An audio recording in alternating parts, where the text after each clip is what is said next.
So I want to really quickly build some intuition about the difference between how a human looks at behavioral data and how an agent looks at behavioral data. So what you're seeing here on the screen is the moment of a particular intervention that an Aampe agent made for one user with one of our customers. The red line is the time that the intervention happened. This was a push notification that was sent.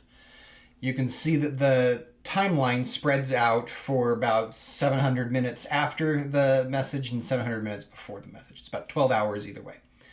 And the gray little spikes that you're seeing along the bottom, those are different app events that this agent was monitoring. Now, this is just a regular count of events. They could be any kind of event.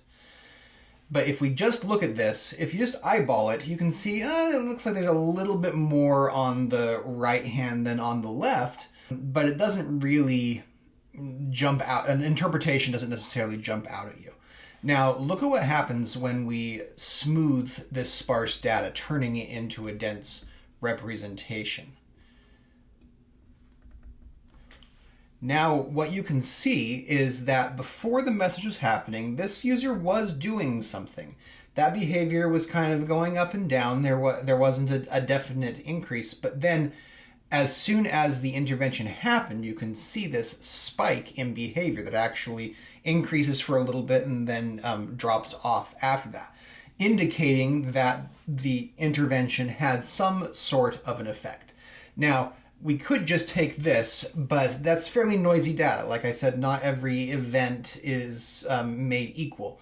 So what the agent can do is weight each event in terms of how much it contributes to some sort of end-of-funnel activity, in this case, a purchase behavior. When it does that, you can see that the difference between where the before line ends and where the after line starts becomes a lot greater. Just by looking at the relative importance of different events, the agent is able to discriminate these two sections of signal more and therefore reach a more confident conclusion. And then if we weight if we weight events closer to the intervention more, so we have the agent pay more attention to something that happened just before or just after the intervention and pay less attention to the stuff that's out in the wings, then you can see the difference is even stronger.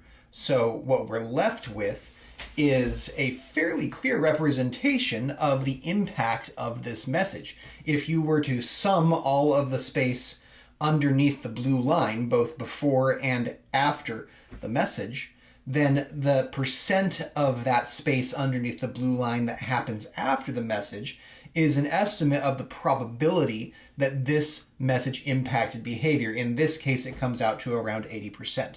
But doing this, agents are able to create a representation of the after effects of a message and then balance that against what was normal by using the previous period of the message. This before signal and after signal can then be aggregated. So you can take all of the before signal and after signal for all of the messages that you sent, say, on a Monday, aggregate them over a time period, and that aggregated signal is your representation of how much that user responds positively to messages sent on Mondays. Or you could do the same thing for messages that all had a certain value proposition appealing to convenience. The sum of this before signal and the after signal is your representation of how much a user prefers messages that have that particular value proposition. So just by using these individual aggregations for individual interventions, agents are able to aggregate that up into a profile of user preferences for whatever information you want to tag those interventions with.